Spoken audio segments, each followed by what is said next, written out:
Ahora vamos a ver algunos detalles importantes que surgen de este tema, relacionados con la predicación del Evangelio y que muestran que la gran sabiduría práctica es indispensable para ganar almas para Cristo. Y primero, con respecto al contenido de la predicación, a lo que les vamos a hablar a la gente. Toda predicación debe ser práctica. ¿A qué se refiere práctica? Que se pueda vivir, que lo pueda hacer a la gente. A eso se refiere práctica. El fin adecuado de toda doctrina es la práctica. O sea, todo lo que nosotros enseñamos es para que se haga, para que se viva. Entonces, la manera que nosotros vamos a predicar es que la gente viva de cierta manera. Vamos a ver, voy a tomar, por ejemplo, un ejemplo de la predicación de Jesús. Cuando él predica en el Sermón del Monte. ¿Qué les está diciendo? Dice, bienaventurados los pobres en espíritu. ¿Qué quiere que sean? Pobres en espíritu. En otras palabras, ¿cuál sería un pobre en espíritu? Bueno, un rico es uno que no necesita nada, pero un pobre es el que necesita todo, porque es pobre, pobre en espíritu. ¿Ok? Entonces yo tengo que ser, si soy pobre en espíritu, voy a pedir de Dios que me llene de su espíritu para poder vivir. ¿Y cuál es la promesa? De ellos es el reino de los cielos. Entonces, cuando Él pone una promesa, es para como darme un premio por ser así. Que Dios va a premiar con el reino de los cielos a aquellos que son muy humildes para pedir más de Dios. ¿Qué más? Eso es práctico, eso se puede hacer. ¿Qué más? Bienaventurados los que lloran, porque ellos recibirán consolación.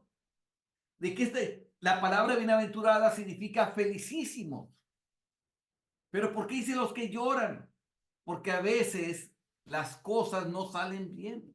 A veces vemos injusticias allá afuera y lloramos por ellas.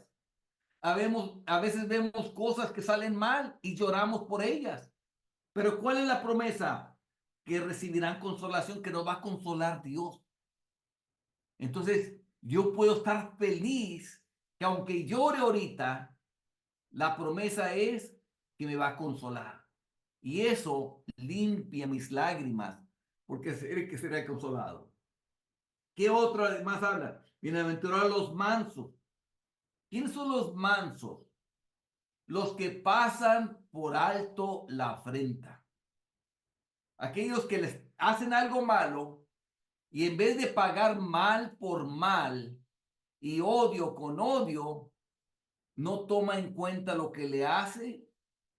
Y entonces, ¿qué dice la palabra? Ellos recibirán la tierra por heredad. Otra vez una promesa.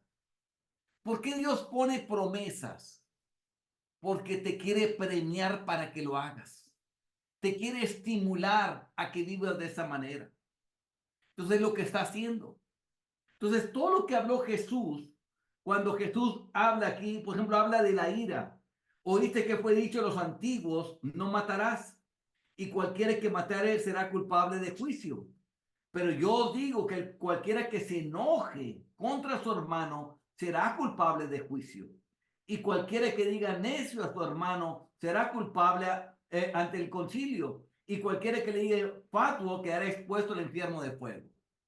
¿Qué es lo que quiere que Jesús no hagamos? Que nos enojemos.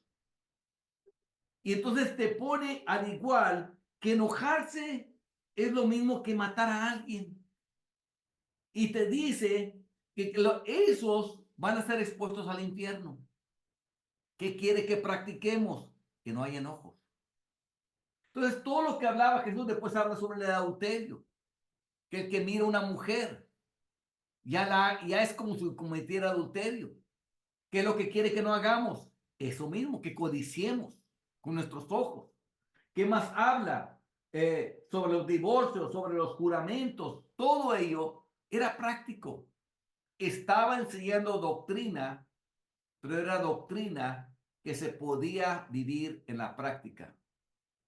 Cualquier cosa presentada como doctrina que no pueda ser utilizada como práctica, no predica el evangelio. Si enseñamos nosotros algo que no pueda ser usado, no se pueda vivir, no estamos predicando el evangelio. Todo lo que enseña la Biblia es algo que se puede vivir. Este tipo de predicación no existe en la Biblia. Si nosotros vemos, en la Biblia siempre nos dice que hagamos algo. Todo es práctico. Todo es algo que nosotros podemos vivir. Y es la manera en la cual nosotros hablamos a la gente. Dice, toda la escritura es inspirada por Dios y útil para enseñar, para redarguir, para corregir, para instruir en justicia, a fin de que el hombre de Dios sea perfecto, enteramente preparado para toda buena obra. ¿Qué quiere hacer con la palabra de Dios? Para que estemos preparados ¿para qué? Para toda buena obra. Eso es algo práctico, hacer buenas obras. Y eso es lo que busca hacer la palabra. Primero nos va a enseñar qué es lo que Dios manda. Pero en otra ocasión nos va a redarguir. Si es que no lo estamos haciendo, nos va a redarguir acá dentro del corazón, porque no he estado haciendo eso. ¿Qué más? Si tomo el consejo de lo que dice la palabra de Dios, va a corregir. ¿Qué quiere decir que corregir? Que antes lo hacía y ahora ya lo dejé de hacer. ¿Y qué más? Va a instruir en justicia, va a instruir en la rectitud de Dios. Ahora voy a ser instruido en vivir rectamente para Dios. Y haciendo eso, con la predicación, voy a lograr que el hombre de Dios, eso es usted y yo, hombres y mujeres, seamos perfectos. Eso quiere decir que no le fallemos nada en Dios, sino que estemos completamente preparados para toda buena obra.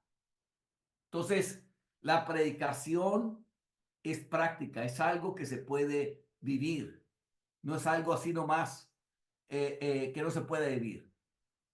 Dios siempre introduce la doctrina para regular la práctica, o sea, regular nuestra vida. Es lo que se introduce. Por eso enseñamos la palabra de Dios, porque nos enseña cómo podemos vivir de tal manera que le agrade a Dios. Pero, ¿qué puede predicar un hombre que no predica doctrina? Pues nada. Si no predica doctrina, no predica el evangelio. No está predicando el evangelio. Y si no la predica de manera práctica, no predica el evangelio. Si no le está diciendo claramente a la gente lo que tiene que hacer, no está predicando el evangelio. Toda predicación debe ser doctrinal y práctica. El objetivo mismo de la doctrina es regular la práctica.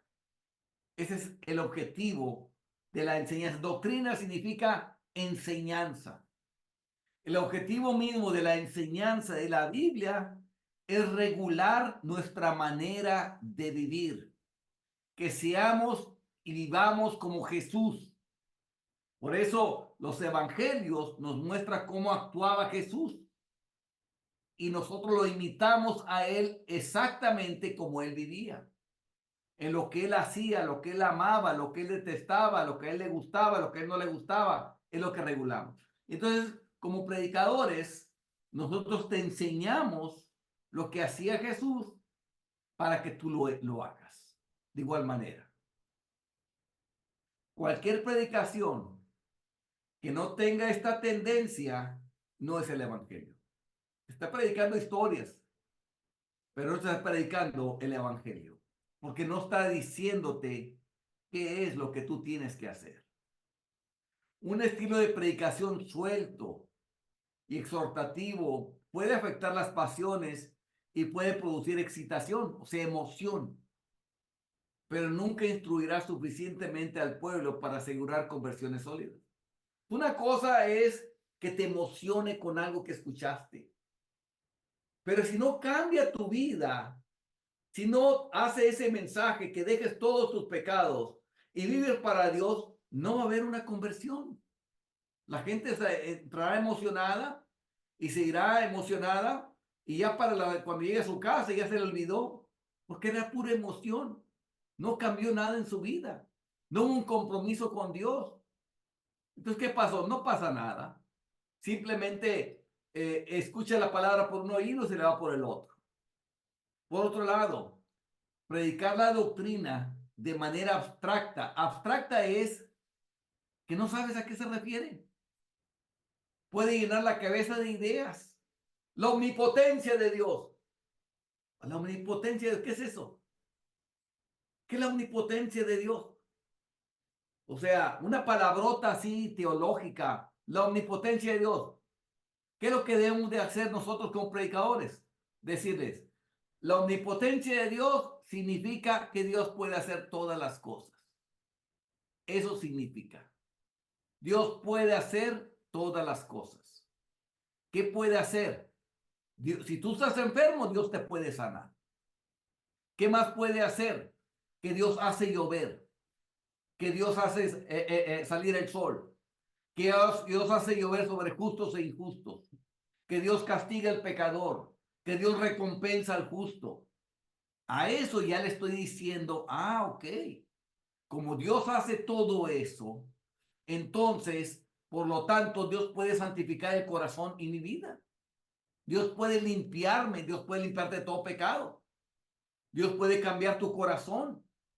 Entonces ya es algo práctico. Entonces yo sé que si vengo a Él, Él me puede limpiar el corazón si yo me he arrepentido y creído en Él. A eso significa. Pero hablar una palabra así, que luego la gente no entiende, pues no sabe qué está diciendo. La predicación